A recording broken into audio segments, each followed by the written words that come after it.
Hello, Aries. Welcome to Dove and Serpent Tarot. My name is Paul. If Aries is your sun, moon, or rising sign, this is your reading.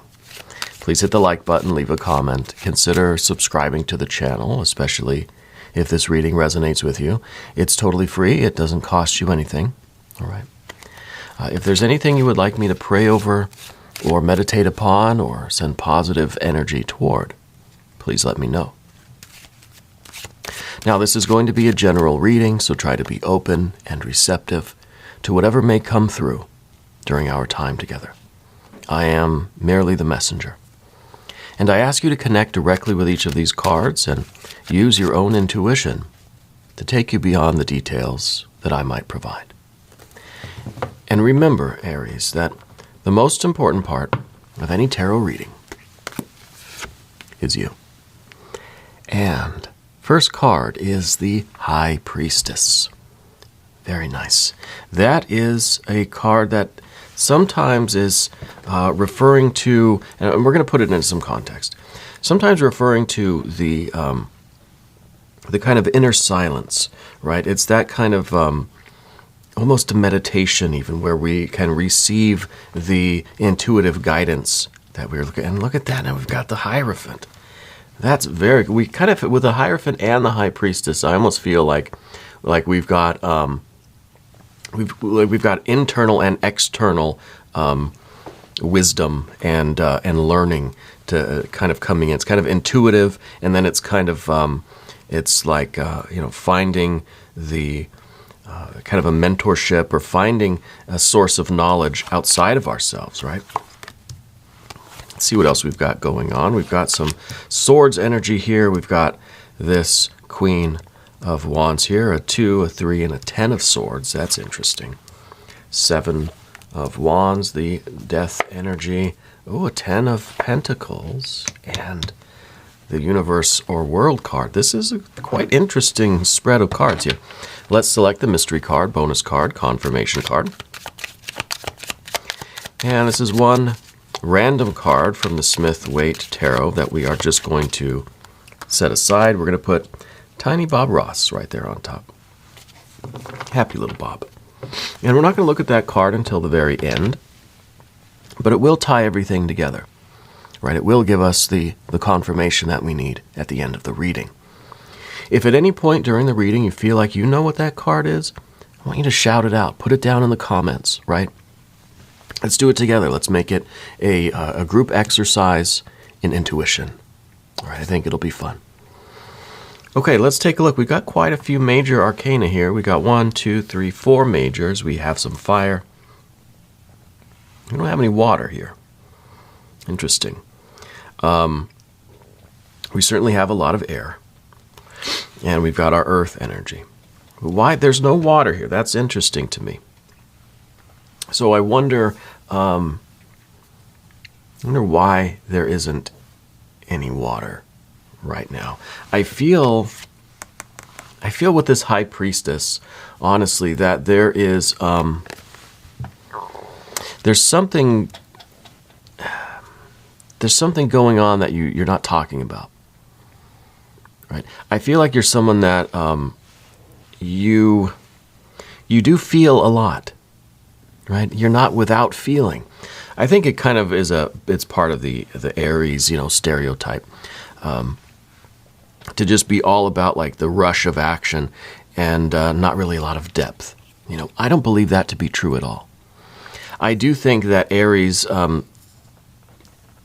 people know how to just kind of be quiet and do things, It's kind of like, stop feeling so much and just get to work.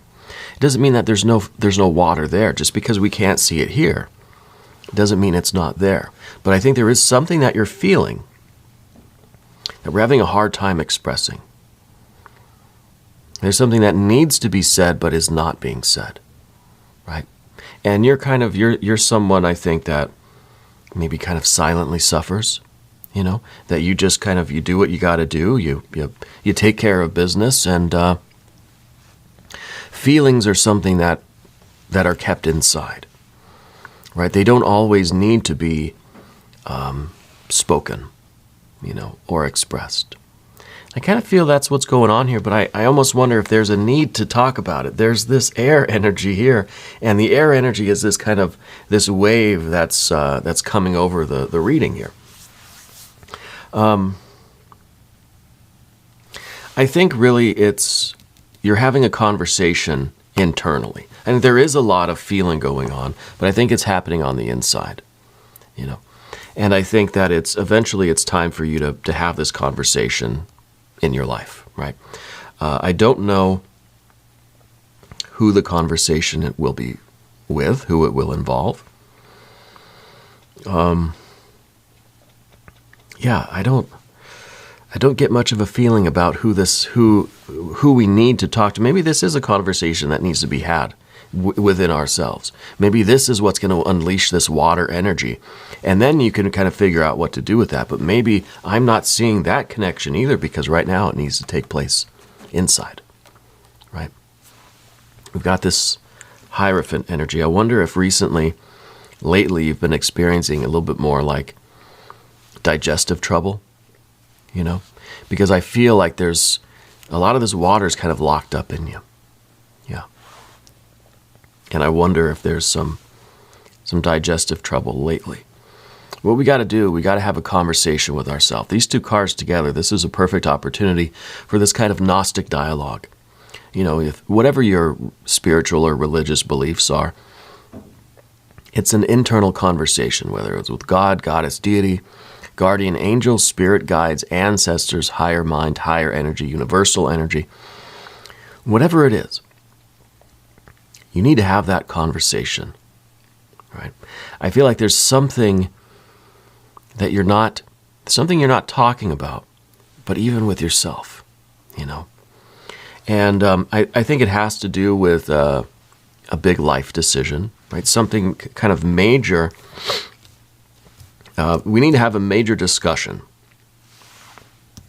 about a decision that's kind of hanging over your head, and not really like a deadline. I don't mean like, well, you got till Friday to accept the job or not.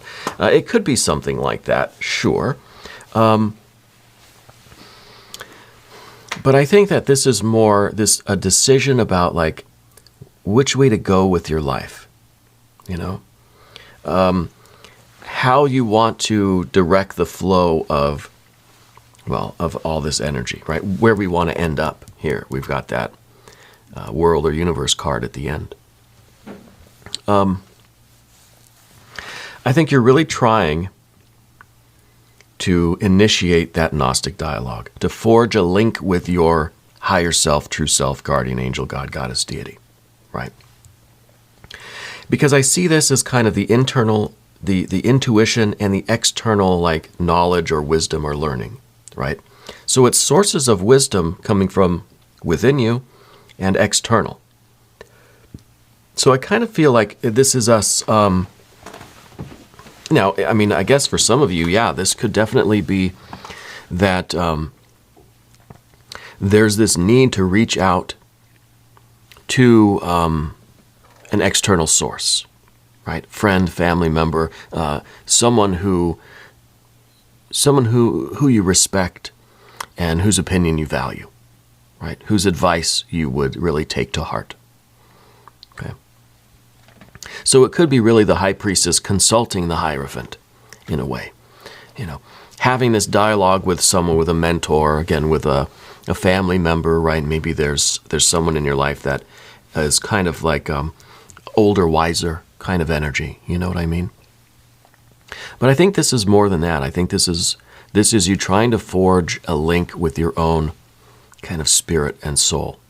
To have that conversation within you. And yes, maybe it can be initiated by that conversation with somebody outside of yourself, the mentor, the older, wiser person. But I think ultimately it results in that conversation within you. Yeah. And it really has, I think, a lot to do with where you see yourself in life, where you want to be, where you envision your life going. I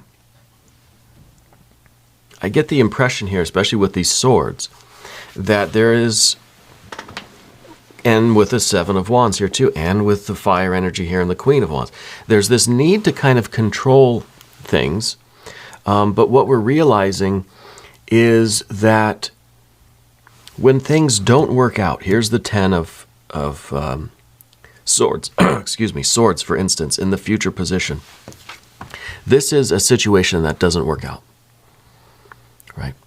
And this is here to say, not that this situation is not going to work out. That's not what it means, but things don't work out sometimes. That's not an estimation of your value, of your worth. Here's that Ten of Pentacles in the position of our fears, worries, and concerns. And these cards are really close together. When things don't work out, it's not an indication of your worth or your value. Okay? And I think what we see, especially with the World or Universe card, is that things are unfolding in life. Life is happening. Here's that Death card too. Life is happening, and you don't really have a say in it. And I think that's kind of frustrating. I think it frustrates a lot of us. But I think here is that Two of Swords again. This card is all about peace, peace of mind, right? Being okay with things, accepting things the way they are. And this is you, I think, trying to accept that life is kind of happening. Other people are doing things. Life is going on. Things are doing what they do. And you don't really, your complaints aren't really going to be heard. They might be heard, but they're not going to be heeded. Right? You don't really get a say in the way life progresses. It doesn't mean that you don't get a choice, though. Right? You can still choose your actions, your behaviors, your attitudes, your perspective. So there is choice in this card. But there's also an acceptance that you don't really you don't have much say in the way things are going. But I think the big lesson here is between these two extremes, between the tens here. Yet we might fight against something. We might feel this need for control. But if things don't work out the way we feel like they should have, it doesn't mean that there's anything wrong with anything. The universe is perfect as it is. It doesn't mean that there's anything wrong with us. It doesn't mean that there is, it's not an indication of our value or our worth.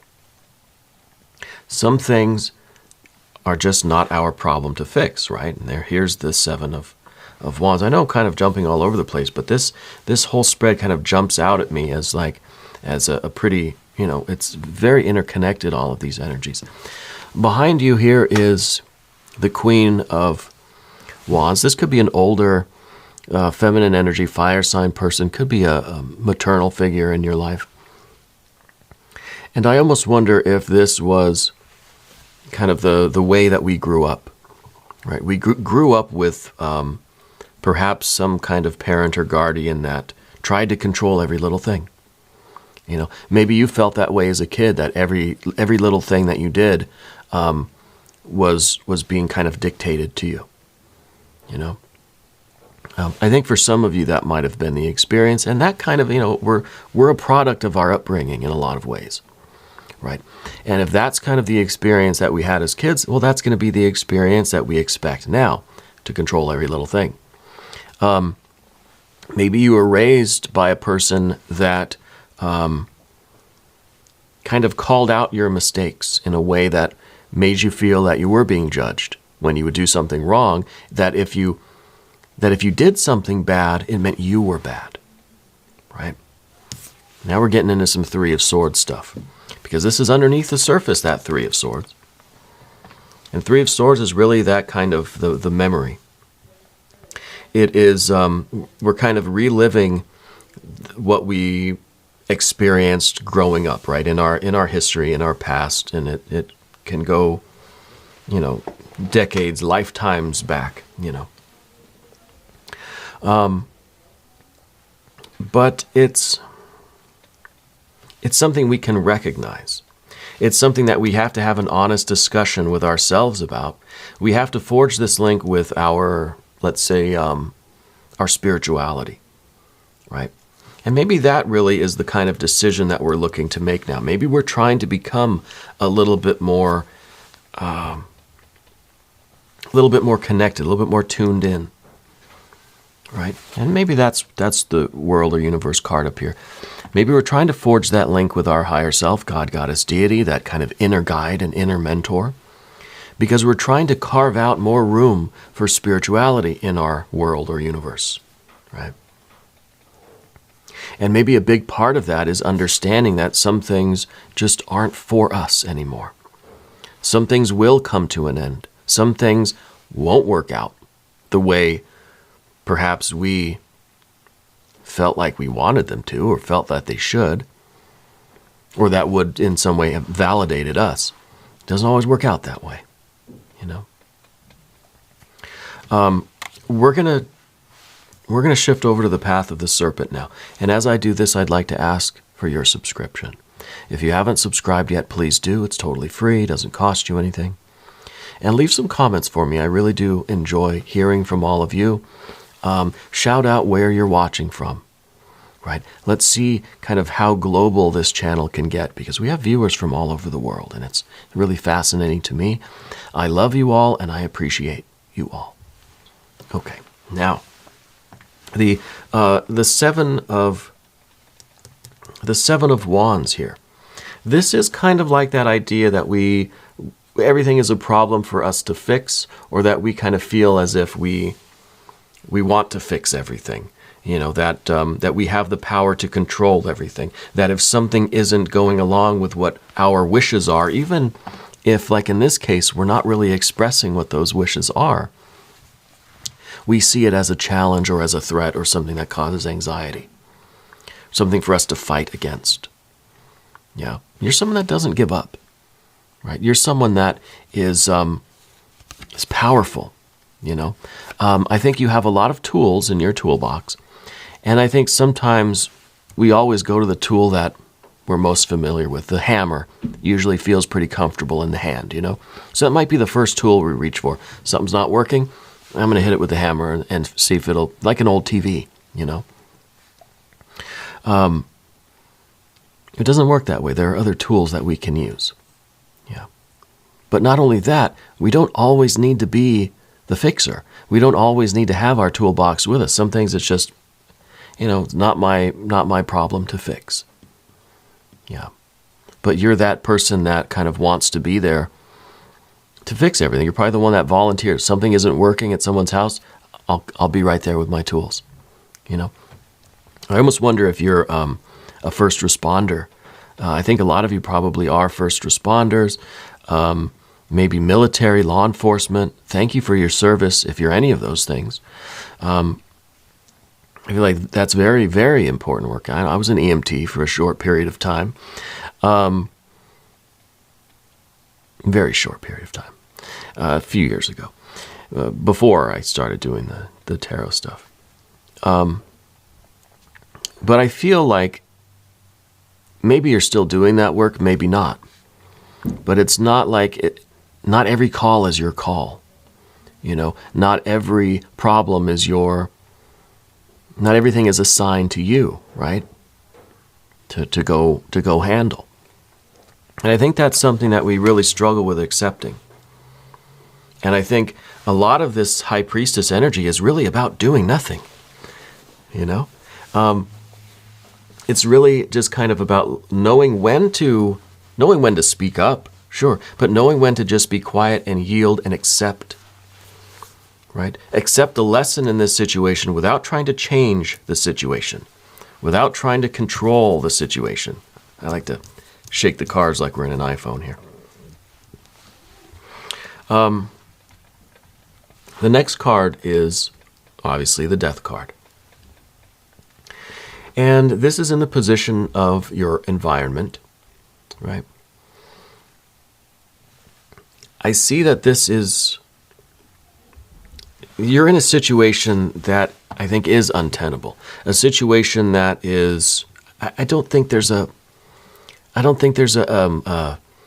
very productive conclusion to this. It's something that feels like it might It might have to end. It might have to, not end, it might have to transform into something else that's out of your hands, out of your control. You don't get much say in it.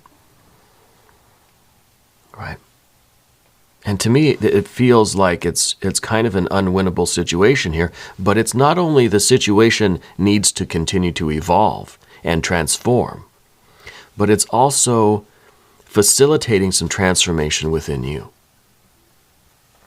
Right? Because it's forcing you to deal with some of these things, to figure out where your water energy is, to figure out how you feel about stuff, but also to accept.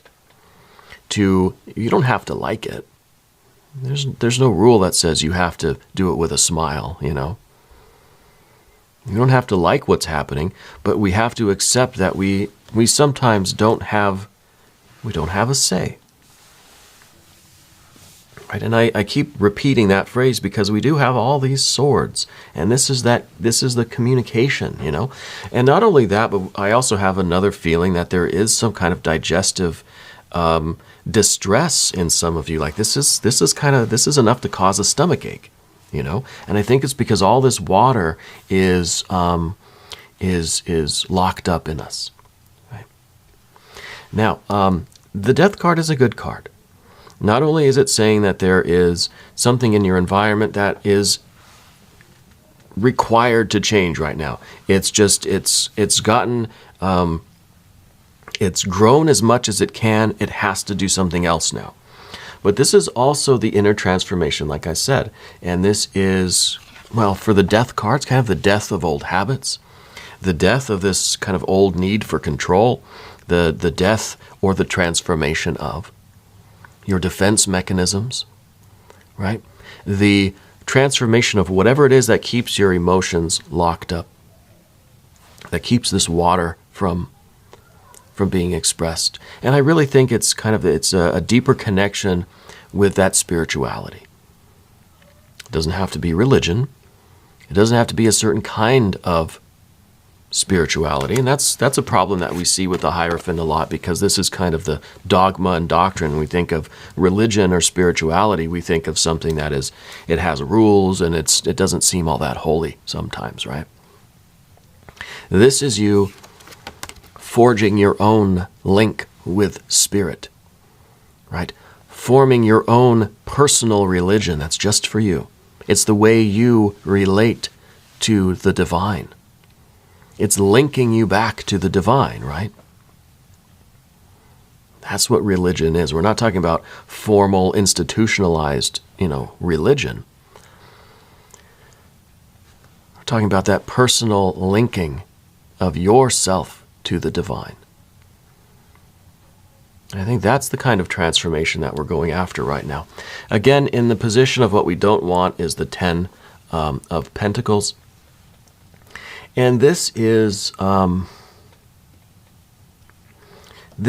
interesting, because this is like the idea that we don't want to feel as if our value and worth is tied up with, with these kinds of relationships, or that the ending of a situation somehow is an indication of our worth and our value, right?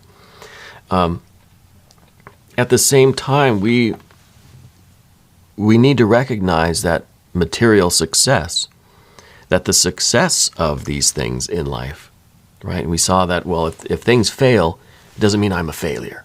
If things go bad, it doesn't mean I'm bad. Well, if things go good, it doesn't mean you're good. If things succeed, it doesn't mean you're a success, right? Because the 10 Pentacles are empty without the spirit, without the water, without the air, without the fire, right? It would just be a shell. It would just be an empty vessel. Yeah. So we need to realize that what we're striving for in life, we need to make sure that there's the water energy in here. We need to make sure that what we're striving for has value. Yeah. We need to make sure that that we have this kind of value driven life. And I think that's what we're working on, especially with this, the world or universe card, like I said, was kind of trying to find trying to find room in our lives for our spirituality. And I think that is really going to add value to the kinds of things that we want to achieve in life, because the Ten of Pentacles is your best life. What do you want to achieve? What are your goals? What does wealth look like to you? Well, it's in this position because you don't want it to be an empty shell. You know things have to transform, and we're trying to accept the fact that if this current thing ends, whether it's a business or a friendship or a romance, that the sun will rise and we will try again. To quote 21 Pilots.